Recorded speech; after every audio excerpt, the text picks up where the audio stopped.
Assalamualaikum sir. I am Amna Amjad from I am Amna Amjad from BEMS. Thank you, Dr. Muhammad Akram, for organizing this webinar on daily basis. Today, my topic is bleeding per rectum. कब हमारे stool के साथ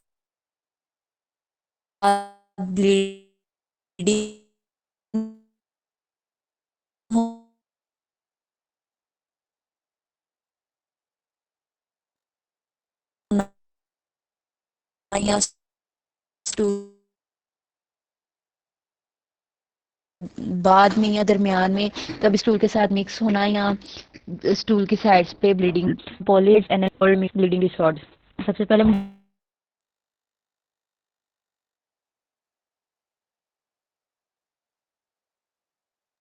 के लोगों में होता है। बोलो ये इसलिए होता है कि हमारा जो ना बॉल की जो हैबिट्स है, मूवमेंट्स हैं, वो कभी स्लो हो जाती हैं, कभी फास्ट हो जाती हैं, कभी पेशेंट को कॉन्स्टिपेशन हो जाती है, कभी डायरिया होता है, या रिबन पेंसिल लाइक स्टूल आता है पेशेंट को। इसमें क्या है कि अगर 10 साल से ज़्यादा की हिस्ट्री हो पेशेंट की आईबीडी की, कभी कॉन्स्टिपेशन हो रही है, कभी डायरिया हो रहा है, तो कैंसर होने के चांसेस ज़्यादा होते हैं। इसमें दो तरह की disease, Crohn disease, ulcerative colitis. Crohn disease में क्या होता है कि ये पूरे जीआईटी को इन्वॉल्व करता है। अल्सरेटिव कोलाइटिस में सिर्फ इंटेस्टाइन इन्वॉल्व होता है। इसमें ये क्रोहन डिजीज में ल्यूमन की सारी लेयर्स इन्वॉल्व होती हैं और इसमें ल्यूमन की सिर्फ इनर लेयर्स इन्वॉल्व होती हैं अल्सरेटिव कोलाइटिस में। अगर इसके साइन एंड सिम्टम्स में देखा जाए तो पेशेंट एब्डोमिनल पेन के साथ आता है और अर्जेंसी होती है उसको डेफिकेशन में। उसके बाद बहुत अगर तो राइट साइड में का कलोन का कैंसर है तो को अनीमिया भी हो सकता है, क्योंकि राइट साइड में ज़्यादातर हमारी एब्जॉर्प्शन होती है। तो फिर जब वही नहीं सही तरह से वर्क करेगी तो फिर हमें पेशेंट अनीमिया का हो सकता है, माल एब्जॉर्प्शन हो सकती है। उसके बाद अगर लेफ्ट साइड का कैंसर है तो फिर उसको ऑब्स्ट्रक्शन मतलब कॉन्स्टिपेशन बहुत ज़्यादा हो सकती है या डिस्टेंशन हो सकती है। पेशेंट का बहुत ज़्यादा वेट लॉस हुआ होता है, उसकी पेल स्किन होती है क्योंकि एनीमिया हुआ होता है, इसलिए पेल स्किन होती है। फिर हम इसकी एग्जामिनेशन के लिए रेक्टल डिजिटल एग्जामिनेशन करते हैं और एब्डोमिनल डिस्टेंशन के लिए भी हम पाल्पेशन वगैरह चेक करते हैं। अगर तो कोई पॉसिबल होता है तो कैंसर हमें डायग्नोस करने में आसानी हो जाती है। इसकी इन्वेस्टिगेशन में देखा जाए तो लैब इन्वेस्टिगेशन में हम करवाते हैं एचबी चेक करवाते हैं, सीबीसी करवाते हैं, प्रोटोस्कोपी, सिग्माइडोस्कोपी, क्लोनोस्कोपी करवाते हैं, बेरियम स्टडीज करवाते हैं। इसमें क्या है कि रेक्टम के थ्रू हम बेरियम इंजेक्ट करते हैं, फिर एक्सरे से उसकी फिल्म चल रही होती है और वो देखते हैं, फिर हमें डायग्नोस हो जाता है कि कैंसर कहाँ पे है। दूसरा, ब्लीडिंग पर रेक्टम का दूसरा कॉज है हेमोराइड्स। ये मोस्ट कॉज है। ये भी 40 या 40 से ज़्यादा के लोगों को होता है, उम्र के लोगों को। इसकी साइन एंड सिम्टम्स में देखा जाए तो फुल फ्रेश ब्लड आता है स्टूल के साथ। जब हम स्टूल पास करते हैं तो फ्रेश ब्लड आता है। इसकी काजेज में कॉन्स्टिपेशन हो सकती है पेशेंट को, बहुत बहुत बहुत ज़्यादा देर वॉशरूम में बैठे रहना, कॉन्स्टिपेशन रहना। फिर ओबीज पेशेंट को भी हो सकता है इस तरह का हेमोराइड्स। प्रेगनेंसी में मोस्ट कॉमन होता है। फिर अगर हम लो फाइबर डाइट ले रहे हैं, हमारा स्टमक जो है वो सही से एब्जॉर्ब नहीं कर रहा डाइट खाने को, फिर हम कॉन्स्टिपेशन हो रही है, उसकी वजह से भी हमें हेमोराइड हो सकता है, या कि एनल कैनाल में किसी भी तरह का इन्फेक्शन हो जाए तो भी हो सकता है।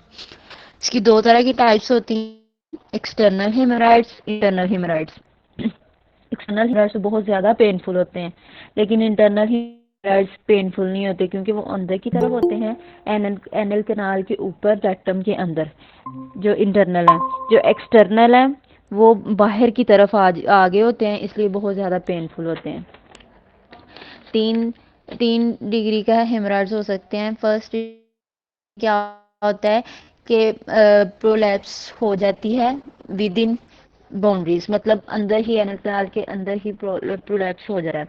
दूसरा क्या है कि बाहर आ जाते हैं हेमराइड्स, लेकिन फिर अंदर चले जाते हैं। और तीसरा क्या है कि मैनुअल रिडक्शन होती है, मतलब हमें खुद करना पड़ता है हाथ के साथ हेमराइड्स को अंदर। इसके बाद चौथी डिग्री में आता है कि ये बाहर ही रहते हैं।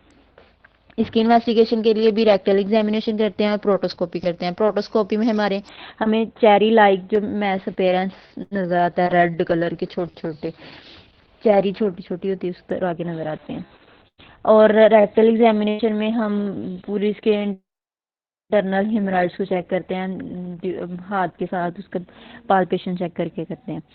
फिर पॉलिप्स की वजह से भी हमें ब्लीडिंग हो सकती है स्टूल के साथ। इसमें क्या होता है कि अगर पॉलिप्स ज़्यादा देर रहे ना तो फिर कैंसर बन जाता है। पॉलिप्स अगर ल्यूमन में रहें, इंटेस्टाइन की ल्यूमन में रहें, ज़्यादा देर हैंग हुए रहें और फिर जब पेरिस्टाल्टिक मूवमेंट्स हों तो ये जो पॉलिप्स हैं ये रप्चर हो जाते हैं, तो भी ब्लीडिंग जो होती है स्टार्ट हो जाती है स्टूल के साथ। इसकी भी इन्वेस्टिगेशन में कोलोनोस्कोपी करवाते हैं और थ्रोटोस्कोपी करवाते हैं। आगे आईबीडी, इन्फ्लेमेटरी बाउल डिजीज, ये भी बहुत, इसमें भी बहुत ज़्यादा चांसेस होते हैं पेशेंट को स्टूल के साथ ब्लड आने के। इसमें भी क्रोहन्स डिजीज़ और अल्सरेटिव डिजीज़ जो हैं वो आ जाती हैं। पेशेंट को कभी कॉन्स्टिपेशन रहती है, कभी डायरिया रहता है। इसमें अगर क्रोहन्स डिजीज़ है पूरा जीआईटी ट्रैक जो है वो इन्वॉल्व हुआ होता है। अगर अल्सरेटिव डिजीज़ है तो फिर इंटेस्टाइन की इनर लाइनिंग जो है वो इन्वॉल्व हुई होती है। इसकी साइन एंड सिम्टम्स में क्या आता है, टेरिस्मस। इसमें जो है वो मतलब स्टूल पास करने के बाद जो है वो पेशेंट को ईचिंग वगैरह फील होती है, माल अब्जॉर्प्शन हो जाती है, उसके बाद डायरिया हो जाता है। फिर इसकी जो स्टूल की कंसिस्टेंसी है वो लो होती है और अर्जेंसी जो है इंक्रीज हो जाती है। इसकी इन्वेस्टिगेशन के लिए भी सीबीसी करवाते हैं, उसमें एरिथ्रोसाइट सेडिमेंटेशन रेट चेक करते हैं, एचबी लेवल चेक करते हैं, सी रिएक्टिव प्रोटीन जो है वो बढ़ी हुई होती हैं। स्टूल एग्जामिनेशन करते हैं, स्टूल एग्जामिनेशन में हम ब्लड सेल्स चेक करते हैं, पस सेल्स चेक करते हैं। अगर तो ये किसी इन्फेक्शन की वजह से स्टूल में इन्फ्लेमेशन हुई हुई है या आईबीडी हुई है तो फिर हम स्टूल कल्चर करवाते हैं। उस चेक करवाने के लिए फिर हम एक्सरे भी करवाते हैं। फिर उसके बाद अल्ट्रासाउंड करवाते हैं, कोलोनोस्कोपी करवाते हैं।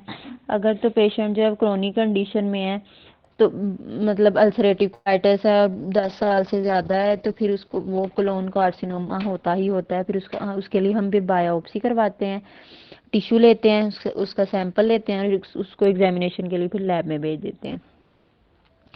अगर पेशेंट के ईएसआर, एरिथ्रोसाइट सेडिमेंटेशन रेट जो है वो ज़्यादा हुआ होता है, मेल में जो है वो 0 to 22 मिलीमीटर पर नॉर्मल होता है और फीमेल में 0 to 29। अगर इससे ज़्यादा हो तो फिर पेशेंट को हम डायग्नोज करते हैं कार्सिनोमा।